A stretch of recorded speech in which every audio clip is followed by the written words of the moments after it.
Elon Musk's brain implant company Neuralink is the billionaire entrepreneur's venture into an experimental medical industry known as brain-computer interface, or BCI. And in the 6 years since Neuralink was founded, there has been massive progress generated in the field of BCI. Some of that coming from Neuralink themselves, with their work implanting devices into pigs and monkeys, including one now infamous monkey who can play Pong using nothing but his thoughts thanks to the digital telepathy enabled by BCI technology. And now, the next generation of brain-computer interface is going to human trials for the first time in the United States. However, the first BCI procedure to be approved by the FDA is not going to be a Neuralink. It's a device called the Stentrode from a competing private company called Synchron. And knowing our usual audience, some of you might find that news upsetting. But I'm going to quickly turn that around and say that this is a great thing for literally everyone, Neuralink and Elon Musk included, because competition is the best thing to push an industry forward.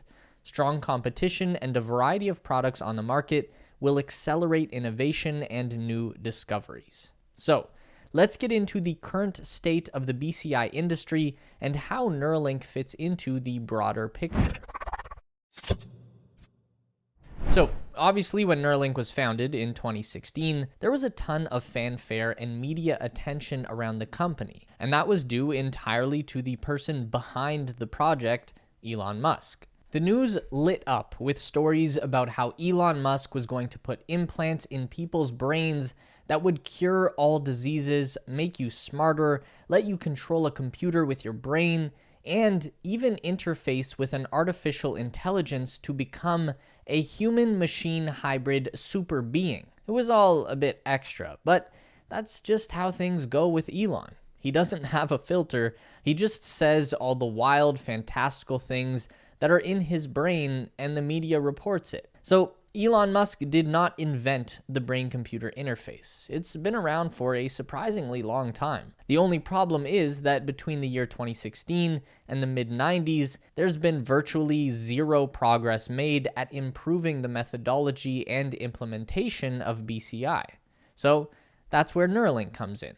It's a modern approach to an existing technology, doing the exact same thing that Tesla did for the automotive industry. They didn't invent the electric car, but they did package that technology into a product that worked exceptionally well and solved a problem that was inherent with the previous design. The concept behind the brain-computer interface is pretty simple. Your brain is essentially just a ball of soggy electric meat, and it controls the rest of your body by generating specific electrical signals and then firing them out through your nerves and into your organs and muscles. Those electric pulses are like the programming language of the human body. Your brain is sending command prompts through your spinal cord, but sometimes that connection between the brain and body gets broken, either by a physical injury or degenerative disease. So BCI can function like a bridge for those electrical signals to bypass the broken connection. Existing BCI technology can be split into two philosophies: invasive and non-invasive. You've probably seen non-invasive BCIs. It's like a weird hat with a ton of electrode sensors all over it. This can read the electrical signals from the brain, but it doesn't do a very good job. There's an entire skull in between the sensors and the neurons, so it's no surprise that it isn't very effective. It's like trying to listen to a concert from outside the arena. You might get the thump of the bass notes, but you won't hear the vocals. So, to get a good connection to the brain, we need to go invasive with our BCI, and that's where things get gruesome. The current industry standard for invasive BCI is something called the Utah array. It's a square computer chip with a whole ton of spikes coming out of it. I'll give you one guess where those spikes are going.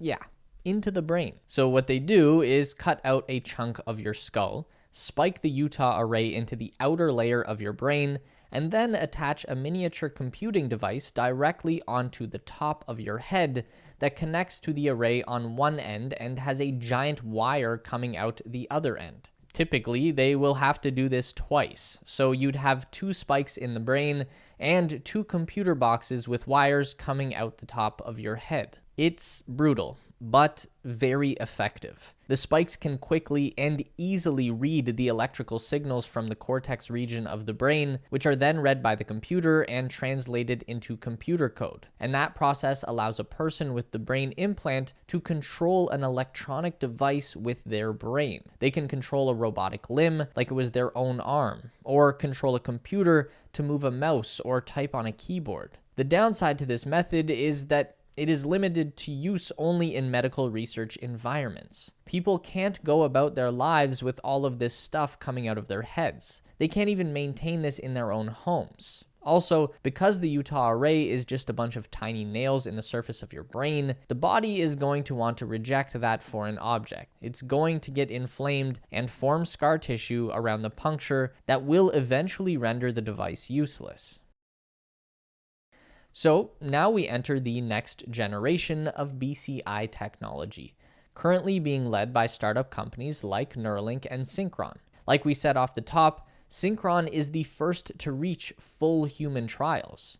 They initially began testing in Australia with a group of 4 patients receiving their BCI implant. Apparently, Australia has looser regulations about what you can put into people's brains. And just last year, Synchron was given the go-ahead by the FDA to commence human testing in the United States. The first U.S. patient just received their Stentrode implant and will be the first of 6 people involved in the $10 million study funded by the National Institutes of Health. To understand why Synchron crossed the threshold before Neuralink, we can look at the design of their implant. The Stentrode is named after a common medical device called a stent. This is just a long, thin, flexible tube that doctors can insert into a patient's blood vessel. Stents are used all the time for a number of procedures, mostly involving the heart.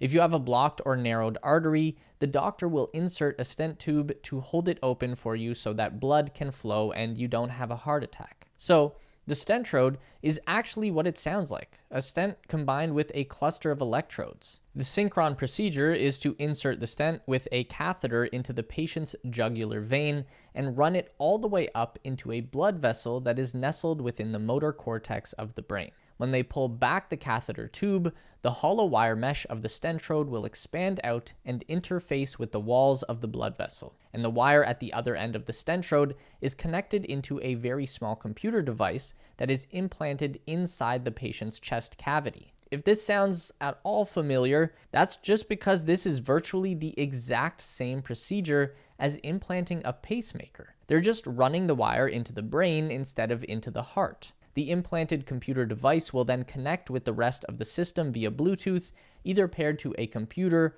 or even just a smartphone. The beauty of the Synchron procedure is that there will be nothing sticking out of the person. There will be no visible sign that they have an implant in their brain.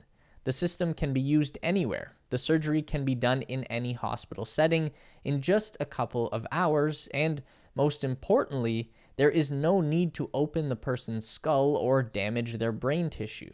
The first patient to receive Stentrode in America is a person suffering from ALS who has no ability to move their body or even speak. Thanks to the Synchron device, this person is now able to use a computer and communicate by text just by thinking. The only downside to the Synchron is that it is only inside a blood vessel that runs through the brain. The electrode is not actually inside the cortex tissue and physically interfacing with the neurons. So the signal coming through the Stentrode is limited. It can't match the bandwidth of the Utah array. So Synchron is definitely solving many problems, but they're still not creating a whole solution. And that is where Neuralink comes in. Their Link device brings the best of both worlds from the traditional Utah array and the modern Stentrode, and they take that capability to an even higher level. So, much like the Utah array, the Neuralink does require the removal of some skull material. You're gonna have another hole in your head, unfortunately. But then instead of just spiking a tiny bed of nails into the brain, Neuralink uses a robotic sewing machine to carefully and accurately insert incredibly fine and flexible electrode wires into the outer cortex layer. They just go in a couple of millimeters. And this way, the robot can place the electrode directly into the neuron that they want to read, going straight to the source, maximum bandwidth. And each Link device will have about 1,000 of these tiny wires. So there is an absolutely massive amount of signal coming out of the brain. And then the computer device that's attached to the electrode wires is so small that it can fit perfectly inside the new hollow void of your skull and sit flush with the bone. That way, they can just fold the skin back over and sew you up. Once the hair grows back in, there would be no visible sign that you have a computer in your skull that's hardwired into your brain. The same as the Stentrode, the Link device would pair via Bluetooth with a computer or smartphone that would read the signals created in the brain and translate them into computer commands. So, while the Stentrode uses a very familiar and well-tested medical procedure to handle the implanting of the electrodes, Neuralink is proposing an entirely unprecedented kind of robotic brain surgery. No one's ever had a robotic sewing machine stitch wires into a human brain before. And that likely means that Neuralink is going to need to present a very thorough and well-tested proposal to the FDA in order to gain their approval for human testing. We know that Neuralink are doing their current device testing in pigs and monkeys. We also know that this hasn't always ended well for the monkey.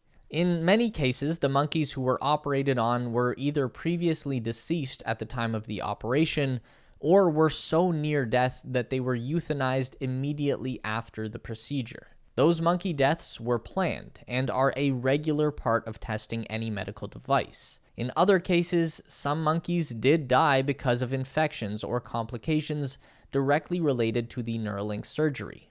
And that sucks. But that is how we learn new things about science and medicine, by first testing the idea on animals. So, I do want to say thank you to the monkeys for your sacrifice. I'm sure you would have preferred to not be killed by a brain implant experiment, but your death will not be in vain. So, as far as when Neuralink might begin their own human trials, we don't really know for sure.